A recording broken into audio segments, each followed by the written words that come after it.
पश्चिमी उत्तर प्रदेश की राजनीति में गहरी पकड़ रखने वाली रालोद का राज्य स्तर की पार्टी का दर्जा समाप्त कर देने के कारण जहां पार्टी को एक तरफ बड़ा झटका लगा है, तो वहीं रालोद के कार्यकर्ता इस फैसले से गहरे सदमे में नजर आ रहे हैं। आखिर आने वाले निकाय चुनाव को किस तरीके से पार्टी लड़ेगी, क्या अपने कार्यकर्ताओं को चुनाव चिन्ह बता पाएगी, इन्हीं सब बातों को चर्चा करने के लिए हम मौजूद हैं रालोद के महानगर कार्यालय मेरठ में, जहां पर हमारे साथ मौजूद हैं मेरठ महानगर अध्यक्ष आरएलडी के। आइए बात करते हैं उनसे कि क्या कुछ जो झटका उनको लगा है, क्या उनके भावनाएं हैं और किस तरीके से आने वाले निकाय चुनावों में वो अपने पदाधिकारियों को उतारकर चुनाव लड़ने का कार्य करेगी। जी, सबसे पहले तो आप अपना परिचय आप दे दीजिए। मेरा नाम हाजी दिलशाद सैफी, मैं यहाँ राष्ट्रीय लोकदल का महानगर अध्यक्ष हूँ। अध्यक्ष जी, चुनाव आयोग ने रालोद का जो राज्य स्तर का दर्जा है उसको खत्म कर दिया है। क्या किस तरह से महसूस आप कर रहे हैं, क्या कहेंगे इस बारे में? देखिए, भारतीय जनता पार्टी जो सत्ताधारी पार्टी है वो राष्ट्रीय लोकदल के बढ़ते हुए जनाधार से बहुत ज्यादा चिंतित है, और उनकी ये जो चुनाव आयोग का जो फैसला है, ये चुनाव आयोग की सिर्फ ये कलम से फैसला है। असल में तो हमारे देश की सरकार का फैसला है। ये कहीं ना कहीं भारतीय जनता पार्टी को आप सीधे तौर पे आरोपित कर रहे हैं। बिल्कुल, इसमें कोई शक नहीं है, और ये सब जानते हैं, आप भी जानते हैं, आम आदमी जानता है। लेकिन ये जो कारवां राष्ट्रीय लोकदल का बढ़ता जा रहा है, ये इनके इस फैसले से रुकेगा नहीं। पश्चिमी उत्तर प्रदेश में रालोद के 9 विधायक टोटल है जी, सांसद एक भी नहीं। तो इस जो राज्य स्तर की पार्टी का दर्जा है, इसको बचाने के लिए रालोद के अगले कदम क्या रहेंगे?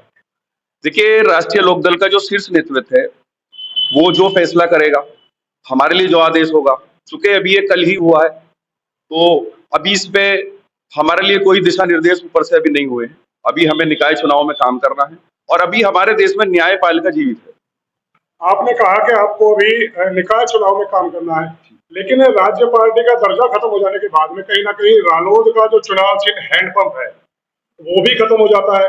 अब उसको अन्य दल भी ले सकते हैं। ऐसे में रालोद जो है वो अपने कार्यकर्ताओं को निकाय चुनाव में उतारेगी, तो क्या समझाएगी कार्यकर्ताओं किस तरीके से, किस निशान पर चुनाव लड़ेगी? देखिए, अभी समय है, राष्ट्रीय लोकदल चुनाव आयोग जाएगी, अपनी बात रखेगी, और हमें उम्मीद है कि चुनाव आयोग इसमें निष्पक्ष कार्रवाई करेंगे।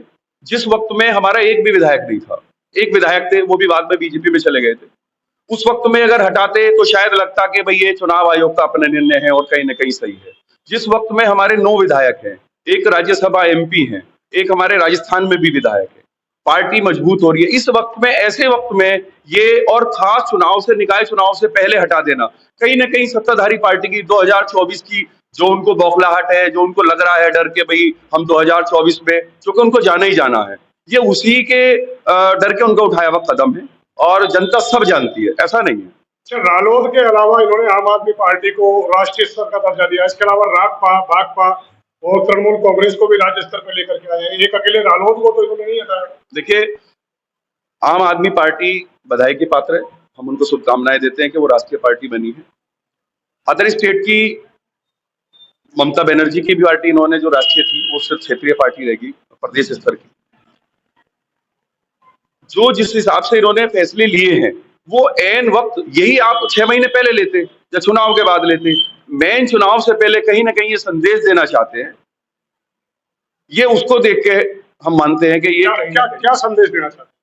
ये तानाशाही का संदेश है इनका, कि हम जो चाहेंगे जब चाहेंगे, न्यायपालिका हमारी है, चुनाव आयोग हमारा है, हम जो चाहें वो हम फैसला कर सकते हैं। अच्छा, इस फैसले से अब तक वेस्ट यूपी में अपनी पकड़ जो है वो रालोद मजबूत रखती थी। गठबंधन सपा और रालोद का होकर के दोनों एक साथ चुनाव लड़ रही थी, तो कहीं ना कहीं गठबंधन से यदि रालोद अपने सदस्यों को, अपने पदाधिकारियों को मैदान में उतारती है, तो चुनाव चिन्ह तो उसको समाजवादी पार्टी का मिलेगा, तो जीत तो समाजवादी पार्टी के खाते में जाएगी ना। देखिए, हमारा जो चुनाव चिन्ह है राष्ट्रीय लोकदल का, वो नल के साथ साथ मैन जयंत जी है। जयंत जी के जो द्वारा घोषित प्रत्याशी होंगे, वही हमारे जयंत जी के द्वारा जो निर्देश होगा, जो भी हमें, अगर पहले तो हम अभी नहीं मानते कि हमें नल नहीं मिलेगा, हमें उम्मीद है कि चुनाव आयोग उसमें निष्पक्ष कार्रवाई करेगा और हमारी बात सुनी जाएगी।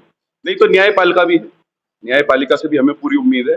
फिर भी अगर हमें लगता है कि हमें अगर चुनाव चिन्ह नहीं मिलता, तो हमारे जयंत चौधरी हमारे वही चुनाव चिन्ह है, उन्हीं के दिशा निर्देश में उन्हीं के चेहरे पे चुनाव लड़ा जाएगा। क्या लगता है इस फैसले से, चुनाव आयोग के इस फैसले से जो रालोद के कार्यकर्ता है, कहीं ना कहीं उनका हताशा का संदेश जाएगा, कहीं ना कहीं उनका मनोबल गिरेगा, कहीं ना कहीं वो जो है रालोद के वोट बैंक, जो मजबूत वोट बैंक है, उसमें भी कहीं ना कहीं दरार आने की संभावना नजर आती है? देखिए, इस फैसले से फर्क तो पड़ेगा, लेकिन राष्ट्रीय लोकदल चूंकि जमीनी स्तर पे काम करती है, जो इसका कार्यकर्ता है वो खाली पार्टी के चिन्ह से ही जुड़ा हुआ नहीं है, वो आपस में कहीं ना कहीं एक दूसरे के दिलों से भी जुड़ा हुआ है। जयंत चौधरी, चौधरी परिवार, चौधरी चरण सिंह जी, अजीत सिंह जी, जयंत जी, उनको एक दिली तौर पे, भावनात्मक तौर पर भी जुड़ा हुआ है, तो उससे फर्क तो पड़ेगा, लेकिन बहुत ज्यादा फर्क नहीं पड़ेगा। लेकिन आने वाले निकाय चुनावों में पार्टी किस मजबूती के साथ में चुनाव लड़ेगी, क्या कुछ उम्मीदवार उतारेगी, यह तो आने वाला समय ही बताएगा। फिलहाल देखते रहिए हेडलाइन उत्तर प्रदेश के लिए अर्जुन त्यागी, मेरठ।